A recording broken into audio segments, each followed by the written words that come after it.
नमस्कार, लोकसंदेश न्यूजमध्ये आपले स्वागत। मी स्मिता यादव। पाहूयात काही विशेष घडामोडी। विशाळगडावरची दंगल म्हणजे संभाजीराजेंच्या खांद्यांवरून फडणवीसाने मारलेल्या गोळ्या होय। राज्य प्रवक्ते संतोष पाटील। महाराष्ट्रात शांततामय असणाऱ्या पुण्यासारख्या शहरात कोयता गँग, ड्रग्ज, पब पार्टी, रोड ॲक्सिडेंटचा मोर्चा असलेले राज्याचे गृहमंत्री देवेंद्र फडणवीस यांनी पुण्यानंतर आता कोल्हापूरकडे आपला मोर्चा वळवलेला आहे असं दिसून येतोय। शांततामय, एकोप्याने आणि गुण्या गोविंदाने राहणाऱ्या कोल्हापूरवासियांमध्ये दोन समाजात तेढ निर्माण करून दंगली घडवण्याचा प्रयत्न छत्रपती संभाजीराजे यांच्या खांद्यावरती बंदूक ठेवून त्यातून गोळ्या मारण्याचं काम देवेंद्र फडणवीस करत आहेत असं दिसून येतंय। अनेक वर्षांपासून विशाळगडावर छत्रपती शिवाजी महाराजांच्या राज्यकारभारामध्ये अनेक महत्त्वाच्या खात्यामध्ये विश्वासू मुस्लिम समाजाचे मावळे होते। त्यांचेच वारसदार विशाळगडावर राहतात। छत्रपती शिवाजी महाराजांच्या विश्वासातील असणारे आणि अति महत्त्वाच्या विभागात मुस्लिम समाजातील आरमारदार, वकील, बॉडीगार्ड, दिवाणजी, सरदार म्हणून काम करत असणारे मुस्लिम मावळे, त्यांचे वारसदार हे आता विशाळगडावर राहतात। त्या काळी मुस्लिम समाजातील मावळ्यांना त्यांना नमाज पढण्यासाठी मस्जिद बांधून दिली आहेत, अनेक दर्गे बांधून दिले आहेत। हे सर्वजण छत्रपती शिवाजी महाराजांच्या रक्षणासाठी होते, म्हणून छत्रपती शिवाजी महाराजांना रयतेचा राजा म्हटलं जातं। परंतु काही जण याचं राजकारण करू पाहत आहेत। मुस्लिम समाजावर अन्याय करून हिंदू मुस्लिममध्ये भांडण लावून तेढ निर्माण करून दंगल घडवणे आणि त्यातून राजकीय पोळी भाजून घेणे हे फडणवीसांनी आत्तापर्यंत काम केलेलं आहे आणि आता तेच छत्रपती संभाजी महाराजांच्या माध्यमातून कोल्हापुरात करत आहेत असंही दिसून येत आहे। अशी माहिती मराठा स्वराज्य संघाचे राज्य प्रवक्ते माननीय संतोष पाटील यांनी घेतलेल्या पत्रकार बैठकीमध्ये दिली आहे।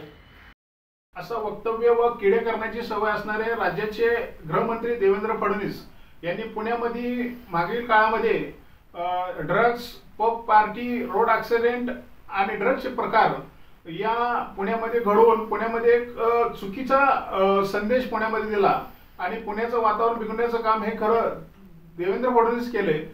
आता त्यांचा हा मोर्चा कोल्हापूरकडे वळलेला दिसतोय।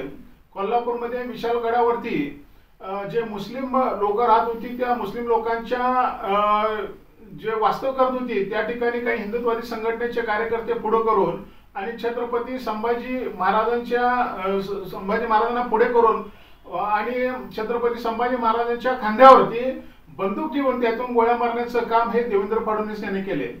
हिंदवी स्वराज्य स्थापन करण्याकरिता छत्रपती शिवाजी महाराजांच्या पाठीमागे किंवा अनेक महत्त्वाच्या त्यावेळच्या खात्यामध्ये हे मुस्लिम सरदार, मुस्लिम मावळे होते।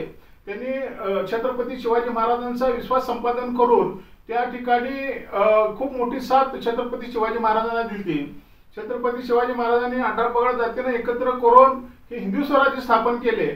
परंतु त्यावेळेला काही मुस्लिम बांधवांना इनामी जमीन किंवा त्या ठिकाणी मुस्लिम समाजाला नमाज पढण्यासाठी मस्जिद किंवा दर्गे बांधून छत्रपती शिवाजी महाराजांनी दिलेले हे वास्तव विसरता येणार नाही। परंतु या हिंदू आणि मुस्लिम समाजामध्ये ते निर्माण करण्याचं काम हे सध्या देवेंद्र फडणवीस करत आहे।